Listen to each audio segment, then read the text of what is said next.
What's up everybody? In this video we're talking about the concept of keeping your elbows tight. This is one of the things most white belts hear all the time from their coach, but they don't really understand why. In this video I'll explain to you why you should do it. I'm going to show you how it works, why you shouldn't extend your arms, and I'm going to show you some exceptions where you should actually extend your arms away from your body. Hope you enjoy.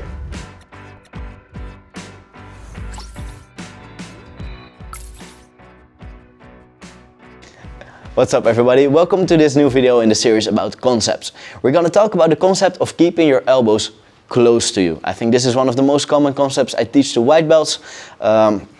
It's a very important one. So just like in the last video, we're going to use some real world examples to explain it, and then also some Jiu Jitsu examples. The metaphor I like to use for this concept is carrying a crate of beer. When I teach the kids, I talk about carrying heavy stuff like a box. But when I teach adults, I talk about carrying a crate of beer. In the Netherlands, supermarkets are usually quite nearby our houses. I know in the US it's a little bit different, but let's say our supermarket is a 10-minute walk from our house. Now, if I would buy a crate of beer, it wouldn't be fun, but I would be able to carry it quite easily, that 10 minutes from the supermarket to my house. Just keep my elbows nice and tight. From there I carry it. Easy. Now, let's say my lamps. Hoe zeg je gloeilamp? Glow lamp. Let's say my lamp in the house is broken. I need to replace it. Now I need to get here. I need to replace it. And after 1 minute of messing around there, I'm already feeling very sore shoulders and my arms get tired. Or painting the roof, for example. That's also, hoe zeg je plafond? Ceiling. Painting the ceiling, for example. That's also very tiring. Why? We are made to work with our elbows close to our hips. Any effort we do here is a lot lighter than any effort we do here. For the people that go to the gym, I think this is an even easier metaphor. If you do a row in the gym, you're gonna be able to do way more weight than if you do a face pull, right? For me, it's like, I can do maybe a 50-kilo row, and a face pull I would do with 10 kilos for a bit more reps. So you can do a lot more power if your elbows are close to your hip. Now in Jiu Jitsu, our goal is always to make our opponent less powerful and ourselves powerful. So my goal is always to put Sarah in a weaker position and to stay in a strong position myself. Let's look at the mount, for example. So Sarah's in bottom mount.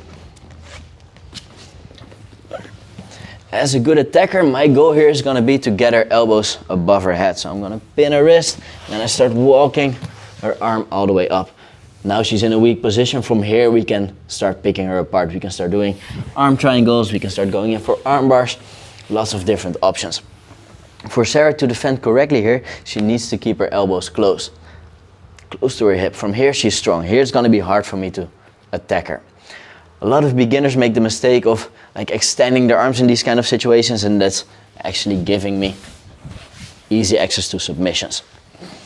Okay, so whenever you're in a bad situation in Jiu Jitsu, keep your elbows closed. That's where you're a lot stronger and you're a lot less vulnerable to your opponent's attacks.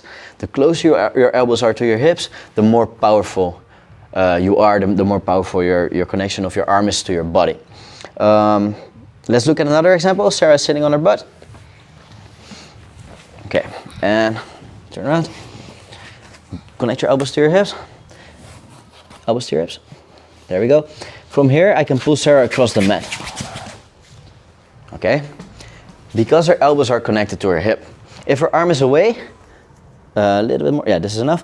Now if I try to pull her across the mat, look how her arm separates from the rest of her body. So now the arm is vulnerable, extended limb is a vulnerable one, I can start attacking. So if your elbows are glued to your hip, you're gonna be a lot safer than if they're floating far away. A few more examples. Sarah's in side control.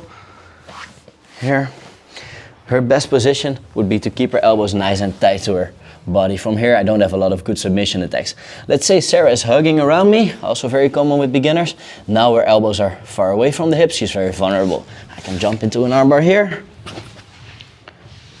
or I could spin around on the other arm, putting her up.